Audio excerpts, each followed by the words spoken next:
أعوذ بالله من الشيطان الرجيم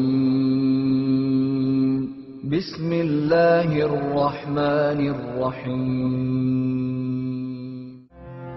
Darwin proposed a single concept as his evolutionary mechanism: natural selection. The title of his book clearly reveals the importance he gave in this mechanism: the origin of species by means of natural selection. Natural selection was a powerful idea. Physical variations that proved advantageous would be inherited by succeeding generations. Through this process, populations would be altered, and over time, fundamentally different organisms would arise without any form of intelligent guidance.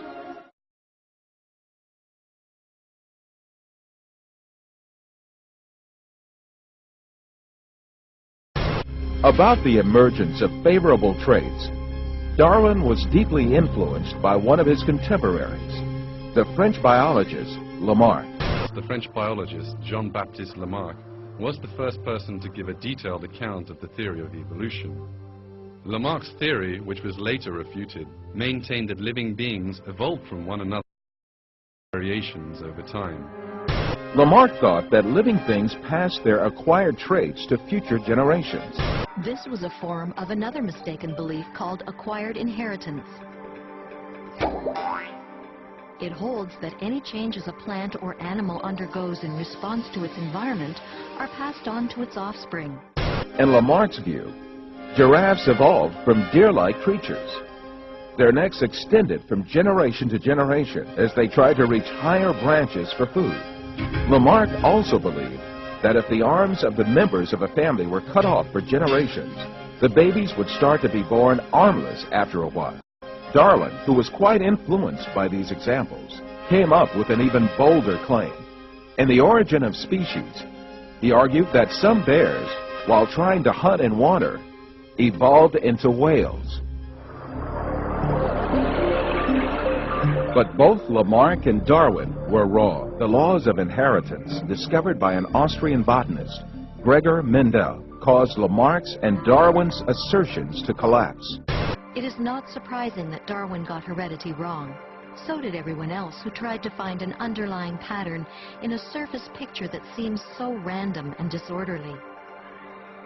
But unbeknownst to Darwin or anyone else, someone was busy solving this great puzzle. In the process, he laid the groundwork for the new science of genetics. In 1866, his research was published in a scientific journal and then sent to more than 120 libraries and universities. Mendel's discovery correctly described biological reality, and yet it carried a conspicuous flaw. It did not confirm the atheist spirit of the times. For example, Ernst Haeckel completely dismissed Mendel's work, and he endeavored instead to substantiate the theory of evolution and elevated the false ideas about heredity based on the ideas of Lamarck to the status of a law. Today, false beliefs about the inheritance of acquired characters are attributed solely to Haeckel, but Darwin too was wrong. The science of genetics that developed at the beginning of the 20th that it was not acquired physical traits, but only genes that were transmitted to subsequent generations. This discovery made it clear that a scenario suggesting that acquired traits accumulated from generation to generation and generated different living species was implausible. In other words, there were no inheritable variations for Darwin's proposed mechanism of natural selection to choose from. Subsequently, the theory of evolution as advanced by Darwin has been collapsed early in the 20th century. All the other efforts by evolutionists in the 20th century could do nothing but only confirm that natural selection had no evolutionary power. Genetic pioneers like Carl Correns and Niels Heribert Nielsen repeatedly emphasized that selection alone doesn't create something new. It only acts as a filter, like a sieve.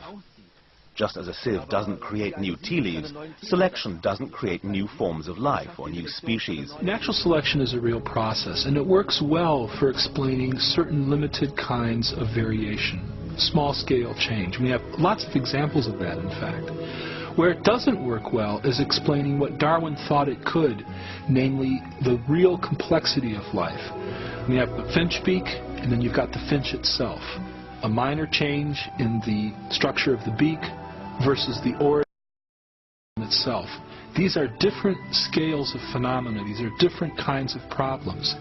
And the important problem for biology is to understand where natural selection works and where it doesn't, and why there's a difference. Evolutionist Roger Lewin has a much more credible take on this subject. Natural selection, as the central characteristic of neo-Darwinism, can have a stabilizing effect, but does not provide the creation of new species. It is not the creative force that many have suggested. A famous evolutionist, the English paleontologist Colin Patterson, admitted this when he said, "No one has ever produced a species by mechanisms of natural selection. No one has ever got near it, and most of the current argument in neo-Darwinism is about this question." When it was clear that the mechanism of natural selection proposed by Darwin had no evolutionary power, evolutionists had to make a fundamental change in the theory. In addition to the concept of natural selection, they added a second mechanism called mutation. Mutations are alterations or distortions that take place in the DNA of living beings, mostly as a result of external effects such as radiation or chemical action.